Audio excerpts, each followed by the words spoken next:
This is where business ideas and passions turn into profit. Whether you're dreaming of becoming your own boss but don't know how to get started, or have already started a side hustle and wish to grow it exponentially, your host, Victoria Wieck, can help you turn your passion-based business ideas into profit. Welcome to Million Dollar Passion. Here is your host, world-renowned jewelry designer and home shopping TV celebrity, Victoria Wieck.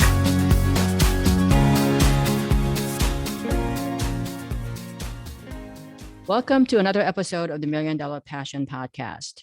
So I am so excited today to share this time with you with an amazing business coach. In fact, he's Asia's #1 business coach specializing in emotional intelligence.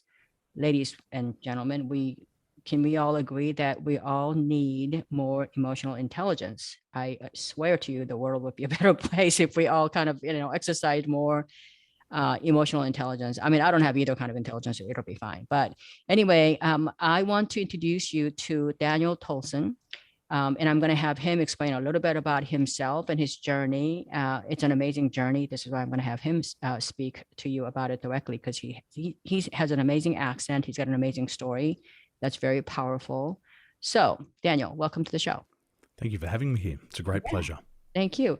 So tell my audience a little bit about your journey and specifically all of the, learning disabilities and all the fear and the limiting beliefs that you've had to overcome yourself, which has, fueled now your passion to help other people overcome, similar obstacles. So tell me a little bit about yourself.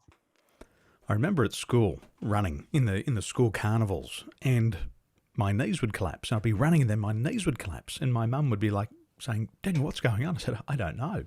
My legs just collapse." And then at age 11, one day I came home and I stood in front of my mum at home and my whole body collapsed. And she said, "Daniel, it was like a bag of bones on the ground. You just collapsed."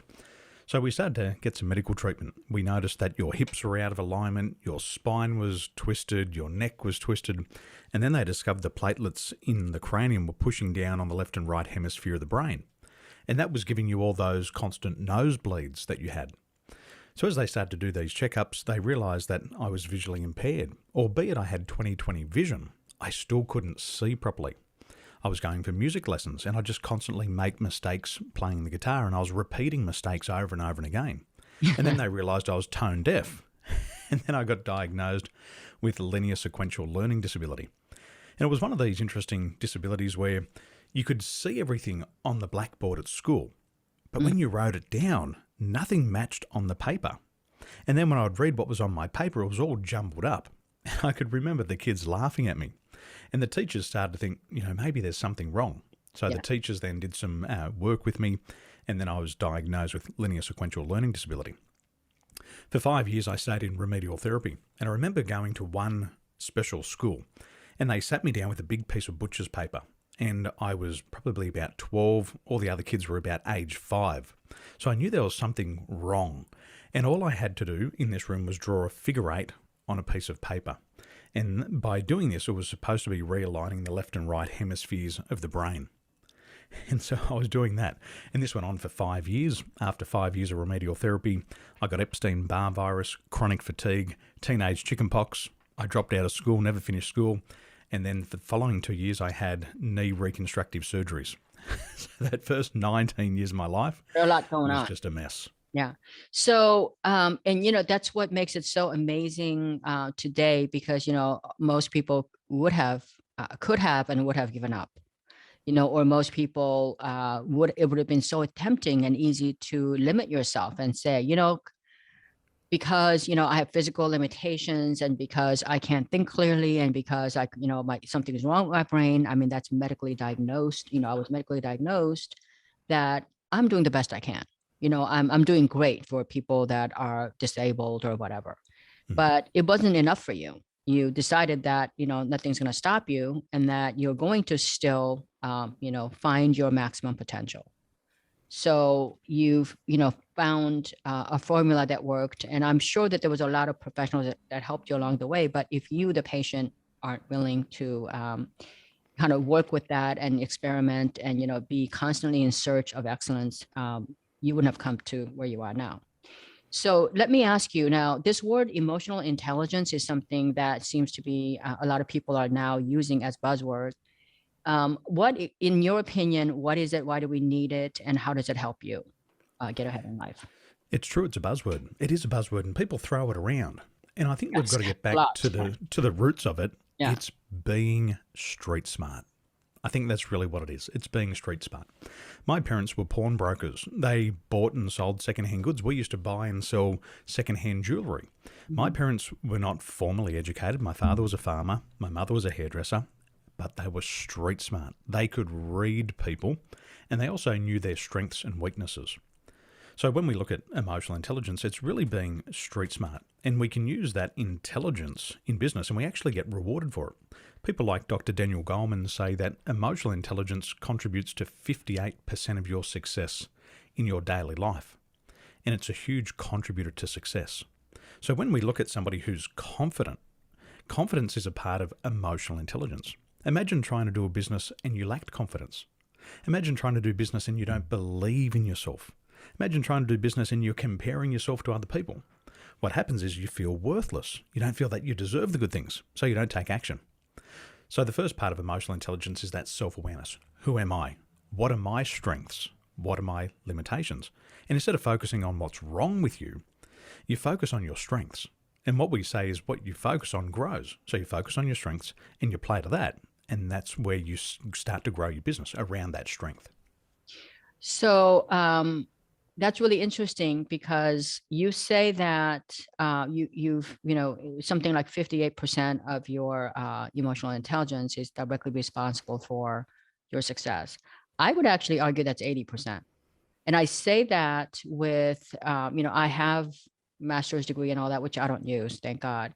I've actually had to unlearn how to do that. But I think when you say the word street smart, I mean, okay, how do people get street smart?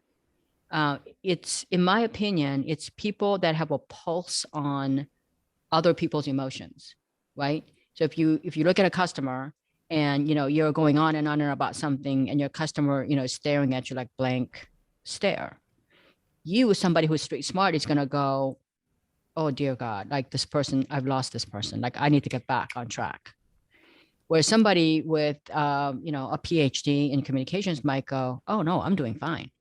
This person just doesn't understand. They don't really realize that the customer is who, what matters to you. So in marketing, I tell people in marketing, if you can't convince a fifth grader, then you've lost it. And if the fancier words you use, and so there's somebody who you are talking to is either confused or they have to look up a word in dictionary. That's each and every opportunity to lose a customer for good. They don't understand you. They're not going to buy anything from you. So I think that street smart is just really having a pulse, understanding how to read body language, understanding how to, when I say, hey, Daniel, welcome. And, we shake hands and everything's great. All of a sudden he starts staring at you, he's either confused or he doesn't like what you're saying, or he's not interested, or, something else is distracting him. You don't have his attention. Boom, you got to do something right there. So a street smart person would be pivoting, thinking about, okay, well, when was the last time he was smiling at me? When was the last time he seemed so excited? And you're going to go back.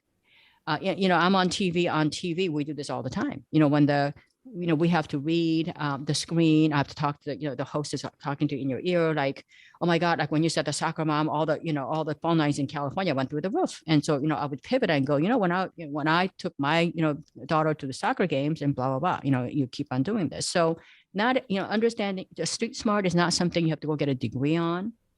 It's just caring more about people, understanding, your plane. I think that's a really important part because I think that, I don't have any problems with people who have all these academic degrees, but a lot of times when you get that, you hide behind those paper, the certificates or whatever you got, thinking that you are on a higher playing ground or that what you're saying is, really intelligent. I mean, you know what I mean? Like, I feel like some people lose something in the process of getting all those degrees. So I don't know.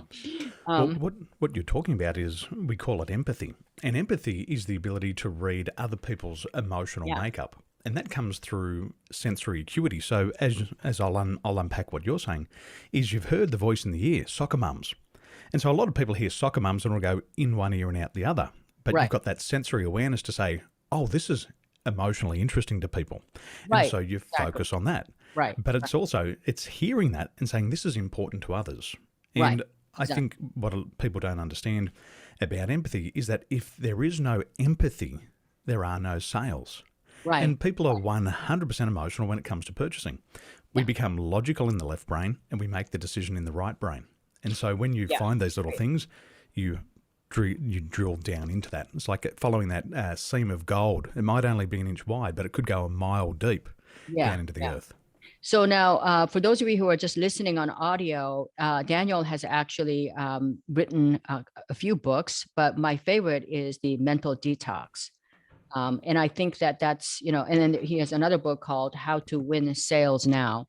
So, and they kind of go both hand in hand, which is, a lot of people who teach you how to gain sales, they'll teach you all these sort of manipulation tactics on, digital media, digital space, or all the marketing buzzwords. And like Daniel said, without empathy, and by the way, whenever you're doing marketing, campaigns or even advertising, or if you're giving a speech, when you don't have empathy and you're not authentic, it shows through. Believe me, those people that are buying from you know when you are just full of BS and you've never really cared about anybody, you just learned all these buzzwords, they know. So if people don't like you and they don't trust you and they don't think that you care about them, they're not going to buy anything. It's just in America, we have 30-day money back guarantee for everything. You're not gonna do it. So I think that caring about people, caring about what other people think, and always having that pulse, caring enough to know their temperature, when they're angry, when they're sad, when they're confused. That's I guess what you're asking is to invest time to really understand that. And I think in that sense, people like you and me, like with learning disabilities, we've had to work extra hard. I'm in Asian culture, women were kind of, back then, 1970s when I left, we were kind of second-class citizens to men. And, I watched my mom watch body language, in a room. And I watched my mom and my grandmother not only kind of pay attention to what was said in the room, but also what was left unsaid in the room. So, I got pretty good at between that and my learning disability, I got pretty good at, kind of being quiet and just being a great active listener. And I think that that's something that our society needs, more than ever before. So Daniel, let me get back to overcoming fear, the lack of confidence, the lack of courage, all these things that limit not only your beliefs, your performance, but also your potential. How do we, just give me like 2 or 3 tips on how we can handle this. Now, you could go to Daniel's website. It's danieltolson.com, but just share us just a few nuggets here. The first step is self-awareness. And self-awareness is being able to name the fear that you're experiencing right now. So we say if you can't name it, you can't tame it. Now, there's 4 fears that are going to be triggered when you start your business. The first one is the fear of being taken advantage of.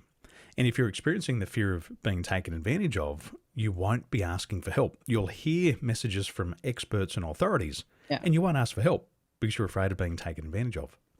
Second one is you'll feel the fear of rejection. And rejection comes when you're about to stand up and pitch your product and service. You'll say, I don't want people to disagree with me. I don't want people to say no. And so you experience that fear of rejection. Thirdly, it's the fear of losing your stability. And so many people who have got a side hustle are afraid to go all in because they say, well, what if I try then lose my financial stability? So they get stuck in the comfort zone. Yeah. The fourth one is the fear of trying and then making a mistake. They say, what if I try and make a mistake? What will people think of me if I have a temporary failure? Right. My whole world's going to fall apart. So the first part is the self-awareness. The second part is being able to regulate these fears. And that's the key thing. Now, when it comes to regulation, one fear that's triggered can impact your performance for 4 hours. So you may get the fear triggered, and then for the following 4 hours, you're like a deer in the headlights. You've just frozen and you're not productive. So all business virtually stops. And then thirdly, you need to have the resiliency. In business, you're going to fall over many times. The majority of the things that you do are never going to work. But I can promise you that one thing out of 100 that you do will pay back so handsomely. It's like you've got more than $500 million in sales. And I bet the majority of things at the start didn't work. And then eventually, once you figure out what doesn't work, you find the one thing that does work and you start to put all of your energy in that. And that's where you need the resiliency, because you're going to fail a lot and you've got to keep getting up. You just can't stop. You've got to keep moving forward. So they're the three things: self-awareness, self-regulation, and the motivation. So that's really interesting. So I'm just going to try to translate this, because first of all, Daniel's the accent, like when he says fear, it sounds like he says fee, but it's actually okay. So here's the thing. I agree with you that I think of the things you named, self-awareness is, as hard as it sounds, it probably is one that most people don't have a problem coming up with. In fact, they're going to come up with too many things that they're aware of. I can't sell. I'm not a salesperson. I can't, I'm not good at accounting. There's all these things that they can't do. But of all those, I think the resilience and the motivation are the two things that I think consistently people have problems dealing with. If you get rejected, and I will tell you, in the first few years, I would send out 50 letters, and they were like manually typed. This was before computer days. Send out 50 letters every single day. And the conversion rate was like 10%. I mean, at the time they were telling me that, you're lucky if you get 10% of the people to respond, and 90% of the people who would respond with no. Okay.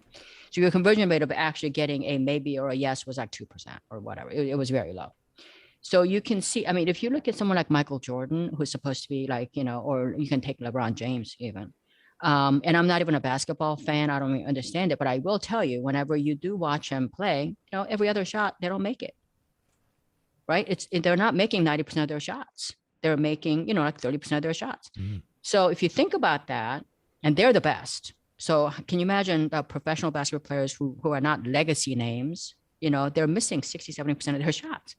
Part of that is like someone like Michael Jordan are given a lot of the Hail Mary shots when the clock's winding down or whatever, they got no shot at all. I mean, he's making like, whatever, but that's kind of similar to our business environment.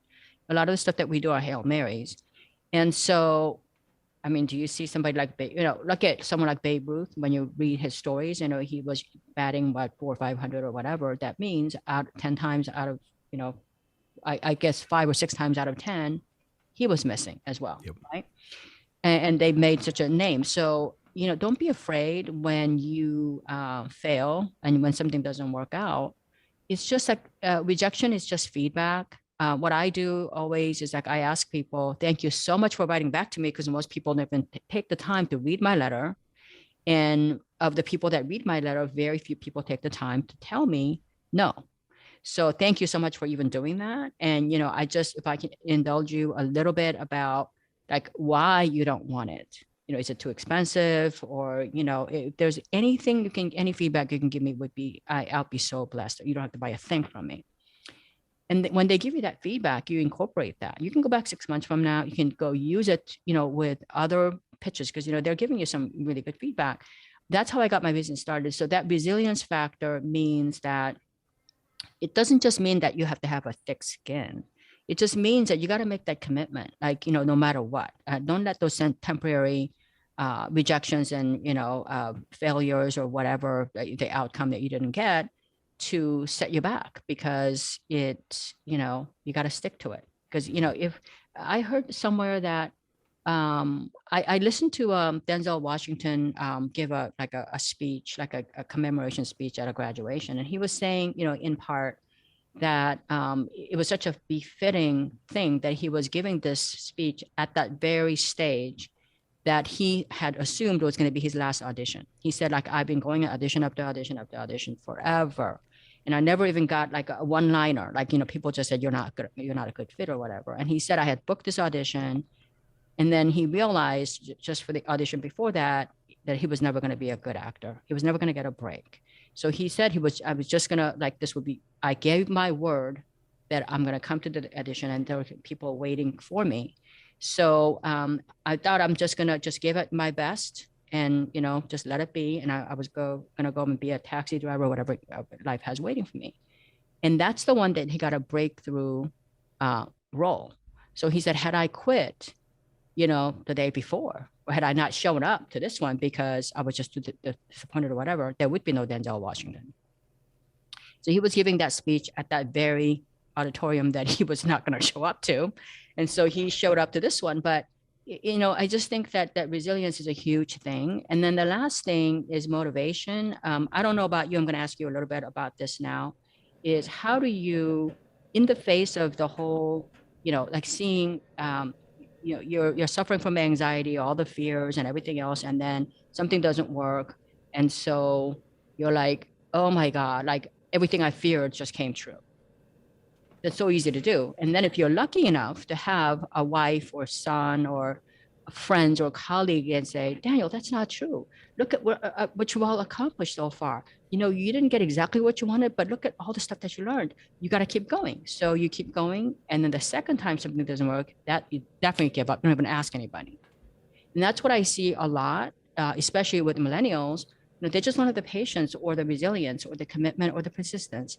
So how would you advise someone to, you know, like the best way to motivate themselves, you know, in that situation? I wrote a book called Free Drugs for Entrepreneurs. And Free Drugs was all about releasing this competitive advantage in your body. Mm-hmm. First thing about motivation is our goals are in the future, and we're going to spend the rest of our life in our future. And if we're optimistic about our future and believe within ourselves what we can achieve, then we become more resilient. Right. So there's a couple of things we've got to do. First one, we have to set a goal. And that goal has to be realistic for us. Right. If you have a goal that is totally unrealistic for you, then your subconscious mind says, no, this is not true. I reject it. Yeah. And then you'll cause fears, doubts, and limiting beliefs within yourself. So right. We say inch by inch, it's a cinch. By the yard, it's hard. So have a big vision, but have goals that are achievable. Now, when you set a goal, you get dopamine. Dopamine floods through the body and it gets you excited. It's that thrill of the chase. You haven't started yet, but you get excited. Secondly, you take just one step towards that goal and the body releases adrenaline and the heart starts to pump and you get excited. Right. And then once you achieve just a little win, just one small step and you succeed there, the brain releases serotonin, and that's nature's happy drug. Now, once you've got these three neurotransmitters, these three positive chemicals in your body, dopamine, adrenaline, serotonin, you can't feel depressed. You can't feel anxious. And then your enthusiasm levels start to rise and you say, hey, if I can do that, if I can take that step, I can take the next step. So it's just one step at a time. And if you can do those one steps, then you'll keep that motivation. And it's not just it's going to stick around for a day. It stays around for weeks, months, and years. And that's the competitive advantage. So what you're saying is to take that next measurable step. And then, you know, and then it's a cumulative effect of actually training your body to release these, you know, sort of like happy chemicals that it uses on its own. You know what? I really enjoyed our conversation today. I think you brought some incredible knowledge to, you know, because a lot of times when we talk about things like emotional intelligence or motivation, resilience, these are very vague words. Like a lot of people don't just kind of use it. And I'm just kind of sick and tired of listening about, you know, motivation, inspiration, encouragement, empowerment, all this stuff, because they don't actually, if they're not matched up with action, and like you said, goals that are achievable, then they just become words. You know, they don't translate into it. They don't transform you. They don't transform your life, your way of thinking. You can't then impact other people, which is kind of depressing because you're working pretty hard to do that. So I really appreciate all the knowledge that you shared. And if you, for any young entrepreneurs today, would you like to say one or two words that are key to how they would succeed that you haven't discussed before? Just a little tip, if you want to leave with the parting advice. You are so much more than you think you are. Your DNA, what you're made of, if you could stretch it out from where you are today, it would reach to the sun and back 300 times. So you have unlimited potential and you can do more than you ever thought you could. Yeah, I completely agree with you on that. I just think that, whether you're talking about, Elon Musk, Bill Gates, or, Jeff Bezos, each person listening to this audio and watching our YouTube, each person came to Earth, was born with the potential to be whoever you want it to be. And I think that, some of us have it easier than, others. But the other thing that you and I just didn't discuss, and I think that we probably would agree on, is the quality of life that we desire to, by doing this right, not just grinding it out all the time, pointlessly, but just, focusing on the right thing so that we, ultimately all the entrepreneurs, we really want to have, we want freedom from our horrible bosses. We want freedom from, feeling like a slave to a paycheck or whatever. We want to be able to kind of live our life the way we designed. So thank you so much for coming. And once again, would you tell us how the audience can reach you and all the freebies that you offer on your website? Come and play. My website is danieltolson.com. There's a ton of resources. There's my free books, Mental Detox, How to Win Sales Now, Set That Goal. And there's a lot of free webinars and training also, so you can develop your emotional intelligence. Thank you so much for joining me here and coming on the $1 Million Passion Show. And for all of you listening, I always say, be happy. Happiness is your choice. And I hope you guys make great choices this week. And until next week, have a wonderful week. Thank you. You've been listening to $1 Million Passion, where we turn dreams into reality and passion into profit. According to ancient Chinese proverb, a journey of 1,000 miles begins with a single step. Congratulations on taking that first step today. For more information on how Victoria can help you turn your business idea into $1 million and to download Victoria's free ebook on passion-based business ideas, visit milliondollarpassion.com. Don't forget to subscribe, rate, and review the show on your favorite podcast player.